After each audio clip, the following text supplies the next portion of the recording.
Hey guys, Veronica, Andrew, and Nate here. We are Foodies Watching Movies, a podcast dedicated to awesome movies, great food, and that's about it. Check us out on the JIC network at www.journeyintocomics.com. Maybe throw some money over to our Patreon. So we can eat this week. And now, your feature presentation. The following is a Journey into Comics Network production.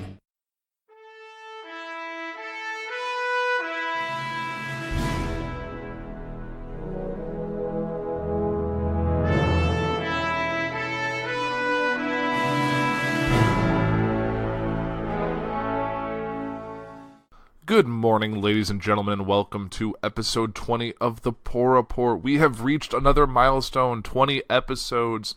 A lot of podcasts don't make it this far, so it's very exciting to be on a show that's now reached 20 episodes. I mean, I know it's nothing compared to some of the more current shows on the network, like JIC just had 177, I believe it was. I may be way off. I apologize to Nate and Brando if I got that wrong. It's hard to keep those track. But when you're a young show like me, sometimes it's easier to keep those numbers. It's like, when you're young, everyone cares about your age. Oh, you're 7, you're 8, you're 9, great. But when you're in, like, your 40s or your 30s, and, like, no one's like, how are you? I'm 32. Like, no one really cares about the number the longer you get. Until you get to the milestones. Like, you're 50, you're 55, all those, the larger milestones in life. So, with that, it's great to be here. I know the Puhr Report has been kind of a mixed bag since episode 1. The show has changed its format, changed its style, changed its point of topic, and it's really kind of adjusted. And that's kind of how I have been over the past year since I started the show.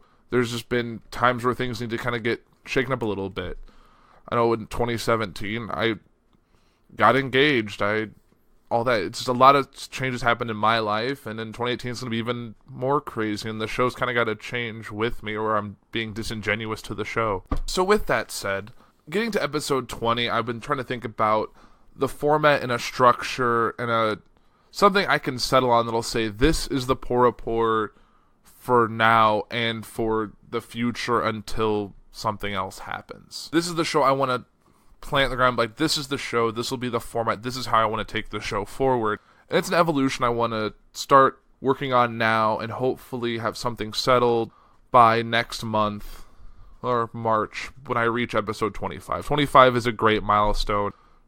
Nice 25, nice clean number, like 25, 50, 75, 100. Nice clean numbers. So 25, I think, will be the start of the new Puhr Report. And I'm really excited to see some of the ideas that I've been drawing down and thinking about and talking about get to finally come to fruition. So if you like what you see, if you like the direction the show's going, just stay tuned for 25 when I think the training wheels are going to finally come off and the show's going to move forward in the way that I've been dreaming it will since I started putting the show together. Now, with that said, there's a concept I've been coming up with that I was trying to figure out the best way to do it. Because with a show where you talk about news and you talk about politics and you talk about government, entertainment, all of this stuff that we get onto through social media, through Facebook, through Twitter, through all the Instagram and all that stuff that we see on a daily basis. Or for me, who checks Google News like 4 times a day to see if anything exciting happened. But see, that sometimes shows that do news will focus on one article and go in depth, do a whole segment on one news article or one bit of information.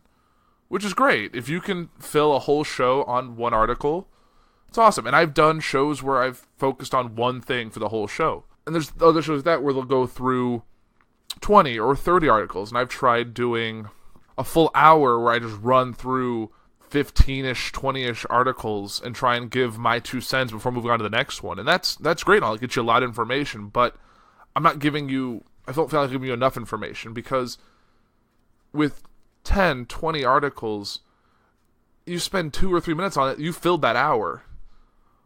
But it's kind of wants to give you a little bit more to talk about. And I'm trying to keep these shows shorter because I know there's shows that are great that go over an hour, but being with one person talking, and I'm not bouncing off anyone, and I hope in the future to kind of rectify that by having a semi-regular guest or a semi-regular co-host or some kind of activity where I am interacting with another person, because that make shows better. I think conversational shows help a lot, but being the type of show I am, it's kind of hard to find that person or someone who you can regularly interact with.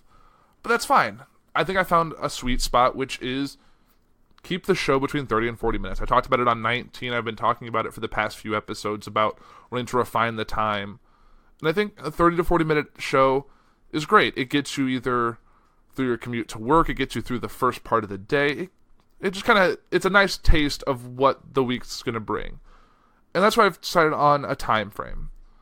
And that way I can focus on a few articles that I think are important to talk about or have a lot of information about them and still get you on your way. Because I know if you're anything like me, you listen to multiple podcasts. So having 6 podcasts or more that you follow and all of them are an hour or two, that's a lot of time. You're spending a whole work day or multiple work days just cranking through podcasts or your time at the gym. Because I know Blaine, Dick, Dr. Dongo, whatever you want to call him, on his show, which is Podcastry, which I encourage you to listen to on Thursdays, he always says, like, at the gym, I'm now listening to podcasts. It all depends. Do I want to listen to AP talk about politics on the Puhr Report, or I want to listen to music and get pumped up? It's just kind of how you choose to have your listening experience. I know for me, I listen to it sometimes on the way to work, sometimes at work, sometimes after work when I'm cleaning or doing dishes, or whatever I'm doing with my life that requires the ability to not really focus on a TV screen or something to look at, but you just need something to keep your mind busy so you feel like you're not wasting time or getting behind by not actually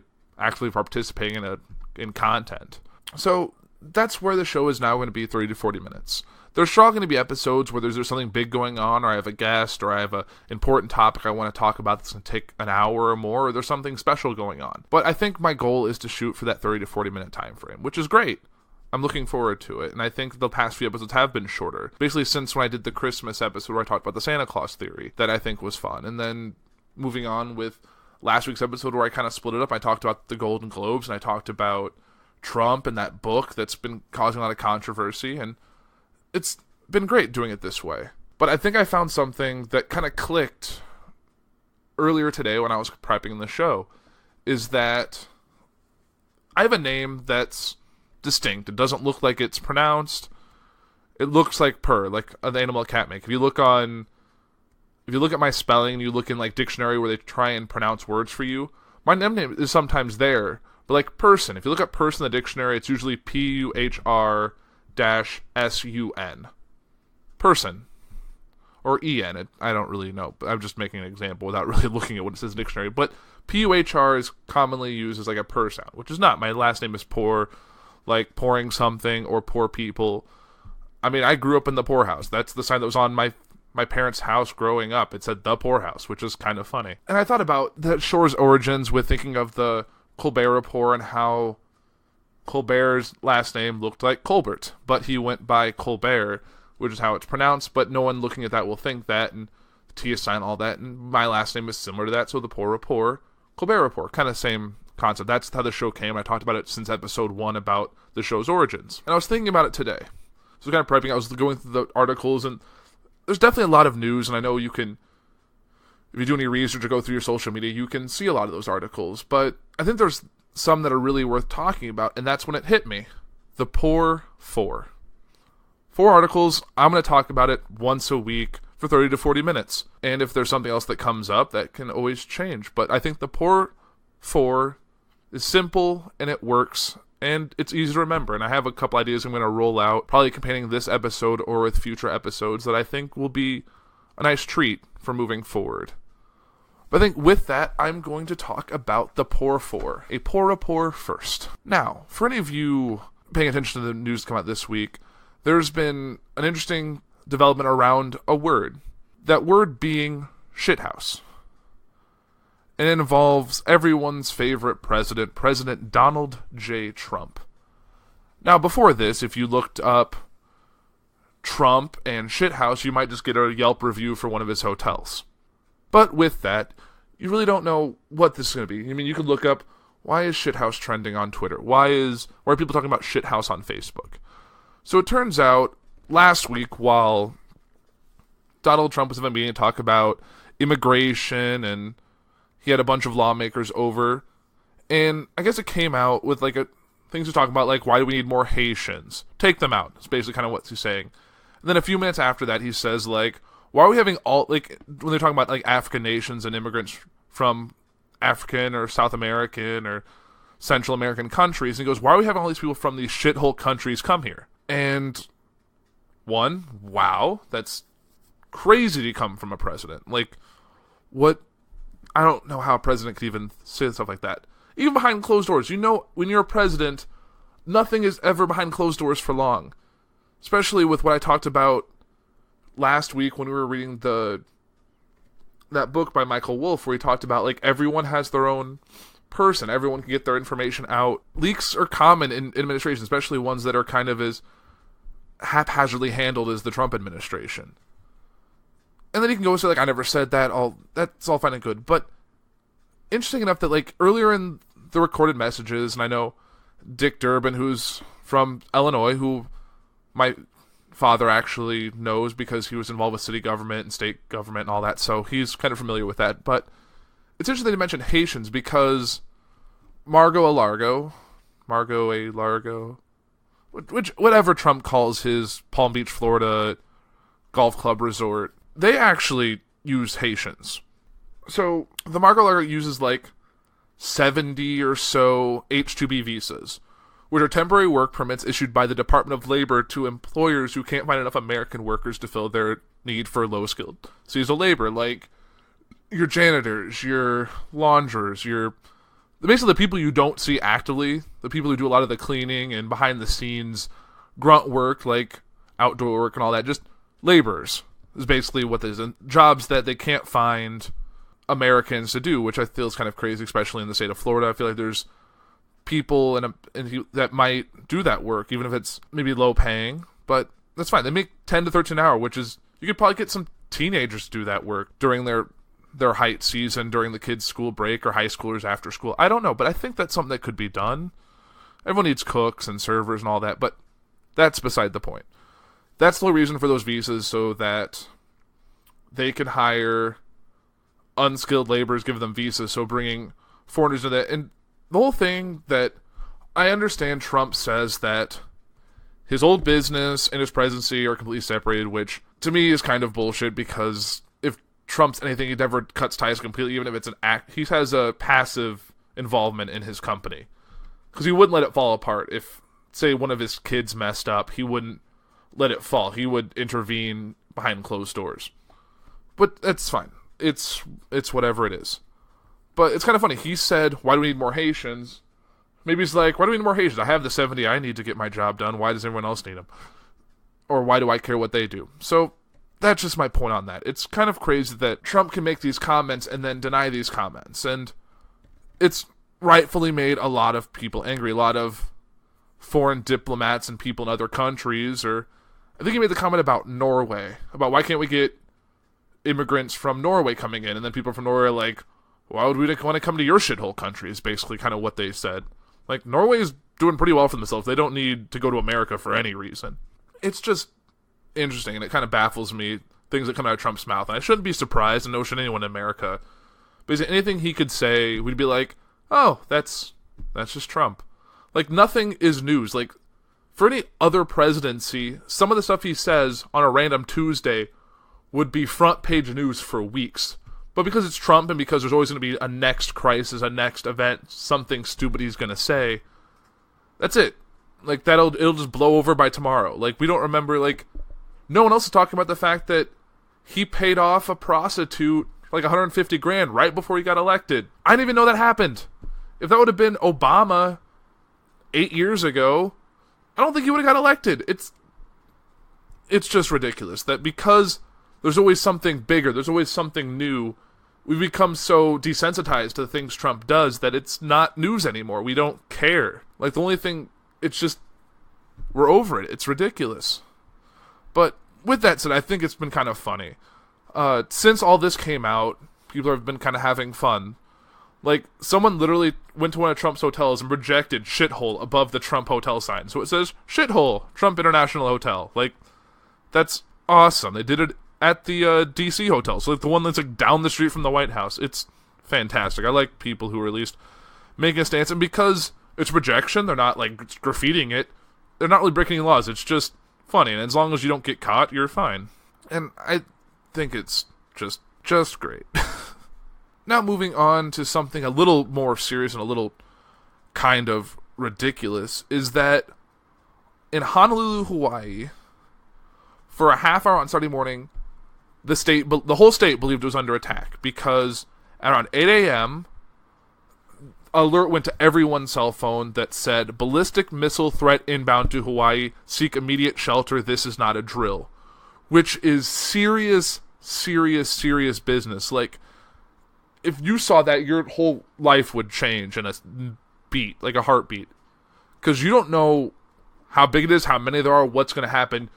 You're going to immediately try and find the safest place to be, get all your loved ones, text people you don't care about, or not text people you don't care about, text people you do care about, all your loved ones, get everyone where they need to be, pets, you'll pack a bag, get all the necessities you think you'll need, bottled water, all of this, because you don't know what's going to happen or what the state's going to end up with if this is true. And the thing is, for 38 minutes, these people thought they were living in hell, because they didn't know when this was happening, how much time they had. Every minute that this thing probably felt like an eternity to these people. People are like sitting in their bathtub, sitting in their crawl spaces, in a shelter. If they were driving on the street, they probably got out of their car, left it running, and ran into like a building or a structure, a basement, someplace to be out of whatever harm's way they thought they were in. And it all turns out that this was an incident because someone pressed the wrong button. How in the world can someone accidentally trigger this text that goes to everyone, these alerts? It played on TV and radio station that this was happening. How can someone accidentally do this? This should be just as serious as launching a nuclear missile. There should be a 2-key system that you don't accidentally throw a whole state into chaos. Like, if someone did it in Illinois, I don't know what would happen. Like, you can't just... this shouldn't ever be a thing. Like, I understand, if something is major to happen, you want to get it out as soon as possible, but it shouldn't be as simple as going into Google Chrome on your desktop. It should be something that's a little more serious, like a button that's under a lock and key, or like the freaking Batman signal, move Shakespeare's head, push a button. I don't care. It shouldn't be something that can be accidentally pressed. And it took them 38 minutes for them to call it off. 38 minutes is way too long for an incident. 5 minutes is too long for something like that. Because you know the second you press that, it's going to send it out. And you can be like, oh crap, I sent it out. Cancel. There should be a way to abort it if it's not a problem. It just baffles me. Like, literally, I've gotten the emergency text for, like, weather, or I've gotten, like, the Amber Alerts, but, like, if you saw ballistic missile threat inbound to Hawaii, seek immediate shelter, what are you going to do? That is just bonkers that this can have... I don't know, it's ridiculous. I mean, I gotta applaud, people did get their act together when they saw this happening. People were the most helpful, like, people driving, we're seeing people on the streets without cell phones or on the beach in Hawaii and being like, hey, this is happening, we need to get to safety. People were really stepping up and showing their true colors and helping each other out. But you can't imagine how it feels to, like, maybe say goodbye to a loved one, do you think for the last time, kissing your child maybe for the last time, calling your parents, texting the loved ones that aren't in Hawaii and being like, I probably will never see you again. It's just crazy. And I don't even know how to perceive that. Like, there's no way that this should be a thing. Like, and this was 8 a.m. Some people aren't even up for the day. Some people are waking up to this. Could you imagine going from dead asleep to that text message? You're going to be awake. You're going to be freaked out. And you're not going to know what to do. This just shouldn't be a thing. I'm sorry, but the Hawaiian government, the state government of Hawaii, royally fucked up doing this. And that's just where I'm going to leave this article, because I want to know your thoughts, because this is just ridiculous. So if you see it, have comments and everything, just share it with me. I'd be happy to hear it. And moving forward, I've covered the Golden Globes pretty extensively on 19, which was last week's episode.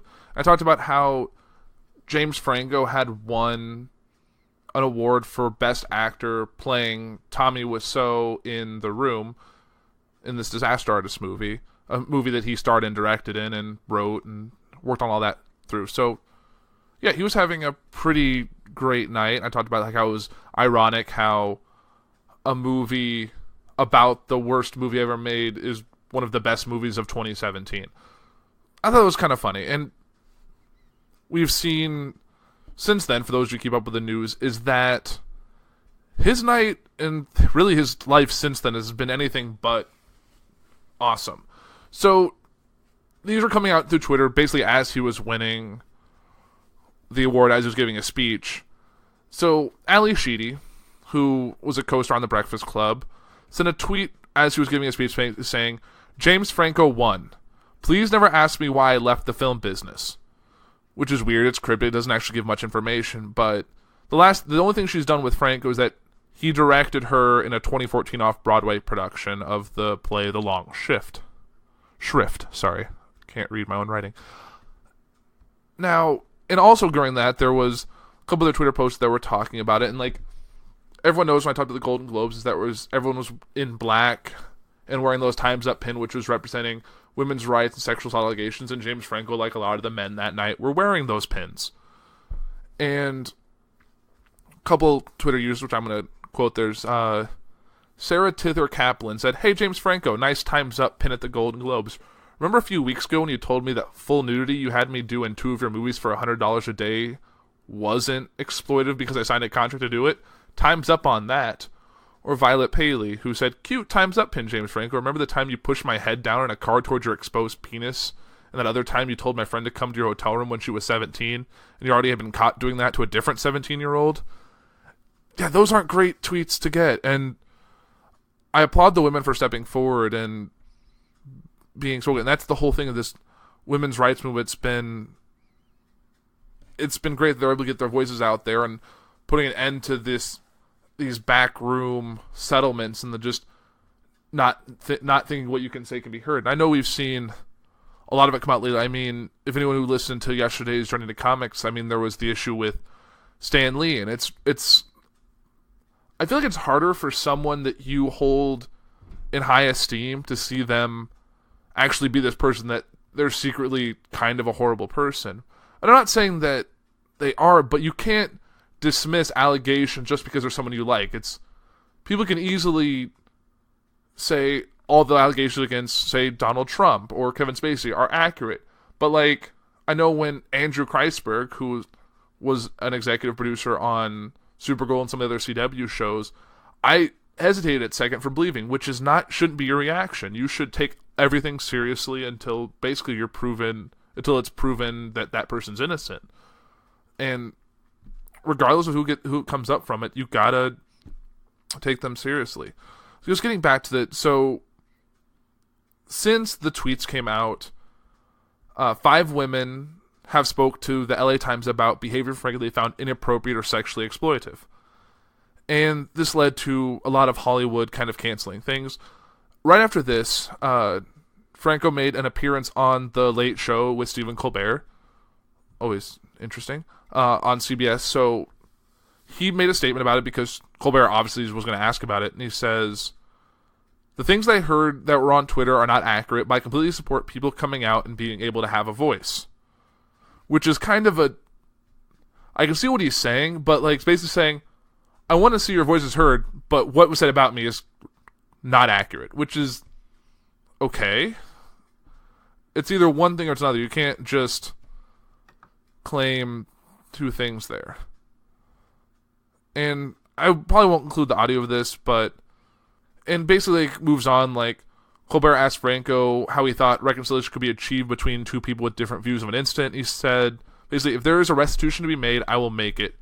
If I have done something wrong, I will fix it. I will have to, which is a good thing. He should definitely, if it comes out he's in the wrong, which we're going to assume he is, then he should do everything he can to resolve that and be punished rightly for it.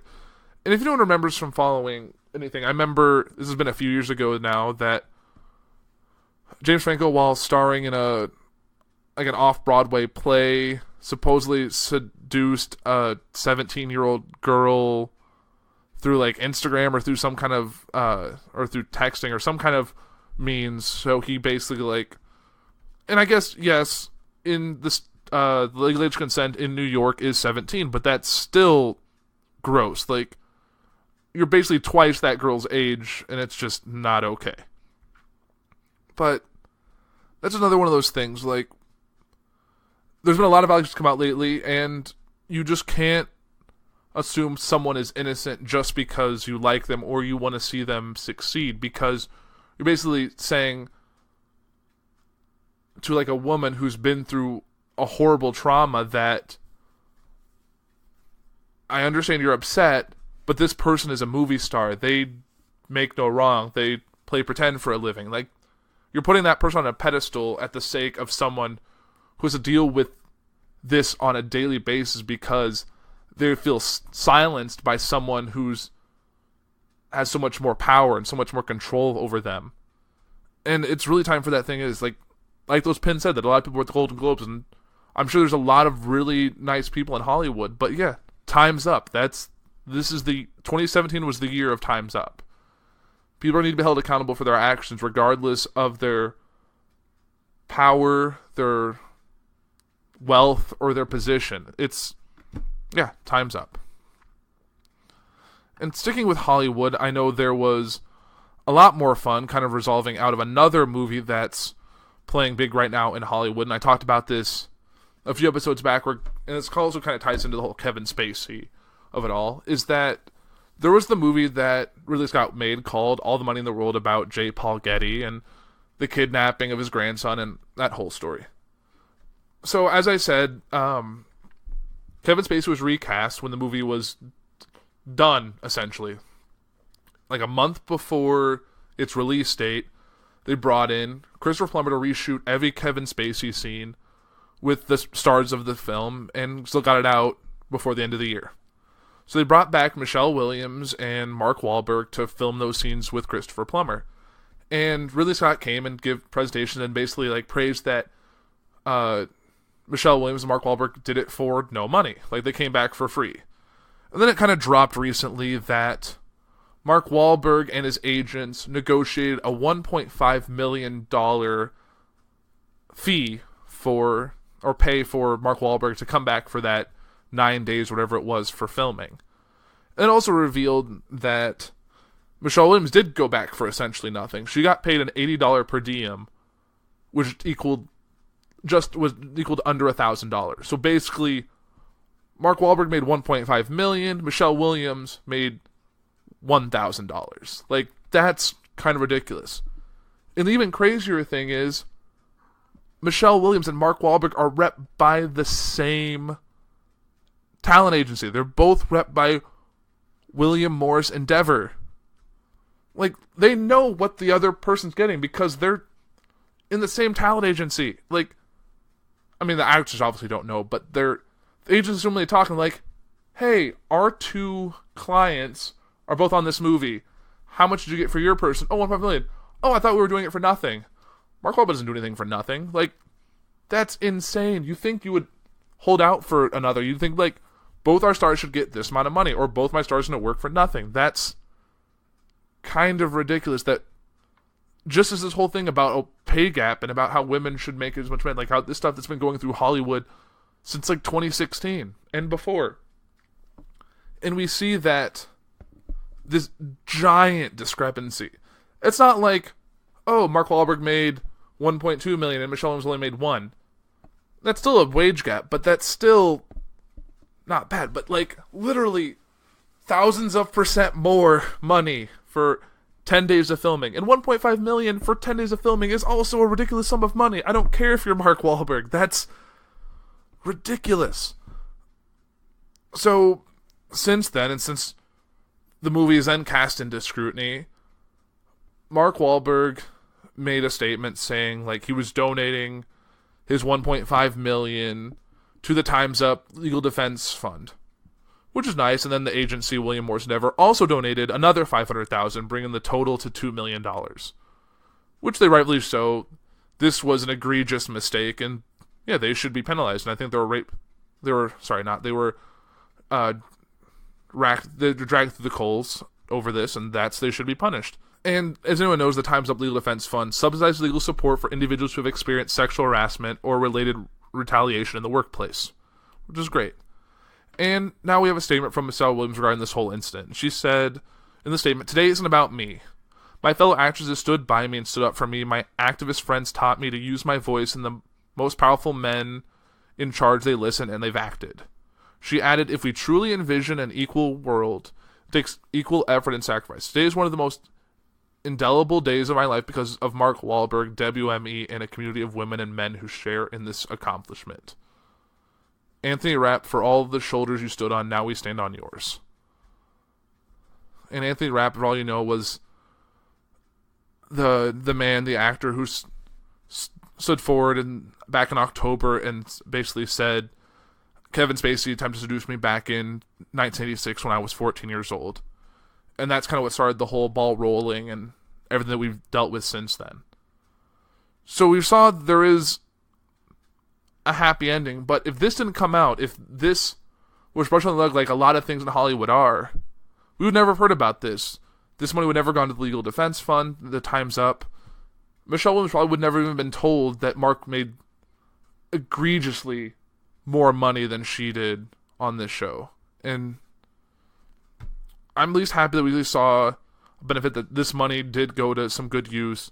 That's not like, I know Mark Wahlberg and Michelle Williams are both not hurting for money. They're both very talented actors and actresses, and they've been working a long time. So they don't need this money. This is not taking from their plate, or this is not causing them to live in poverty. Like, this isn't, but it's, the principle of the matter is that actors and actresses doing the same job, having the same screen time, that should make similar amounts of money.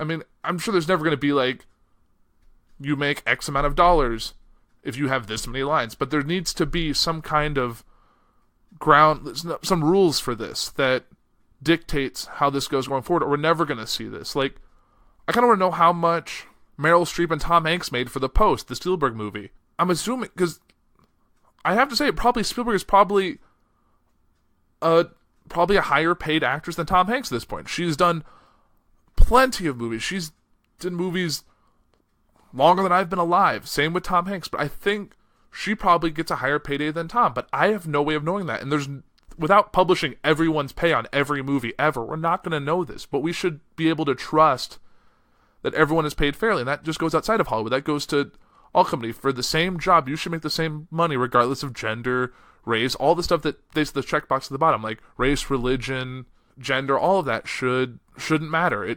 Same job, same money. That's how it should be. And I guess with that, I'm going to kind of close the Puhr Four segment. And I hope you guys liked it. It's 4 articles every week during my show. And there'll be times where I'll do something probably maybe outside of the Puhr Four, which is just going to be talking about the articles, but there might be like something else I want to talk about. Like how I opened the show and spent about 10 minutes talking about my plans for the show and what we're doing going forward and all that information. So I thank you for sticking through this kind of evolving show. And I hope you keep up with everything else going on the network. I know we just finished our feature week, and it brought a lot of new viewers, so I probably have some first-time listeners who are like, I still haven't listened to your backlog yet. I don't know what this show was or what this show is going to be.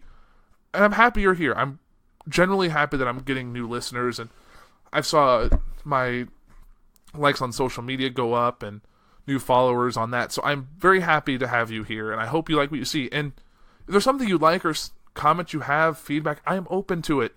You can message me through Facebook. You can contact me through DM, through social media. I'm open to a lot of forms of communication, but I'm happy you're here. And just remember, I'm at the Puhr Report on Facebook, Twitter, Instagram. You can list all of our other shows by going to journeyintocomics.com. We have an event going on right now that's the Road to Infinity War, which is all of us are reviewing a different MCU movie leading up to Infinity War coming in May. So, and actually the one I did is dropping tomorrow. It's on Iron Man 2. I encourage everyone to listen. You just go to patreon.com/journeyintocomics and you get access. For $3, you get access to all of the MCU reviews up to this point, early access to all of our reviews, all of the special content. I have some exclusive content out there. JIC has some exclusive content out there. It's a great way to see a little bit more beyond the public access of the JIC network. And as always, you can catch me every Tuesday. I'm going to be doing this show hell or high water. So I will talk to you all next week. It's been a pleasure talking to you guys. Have a great week, and thank you for listening.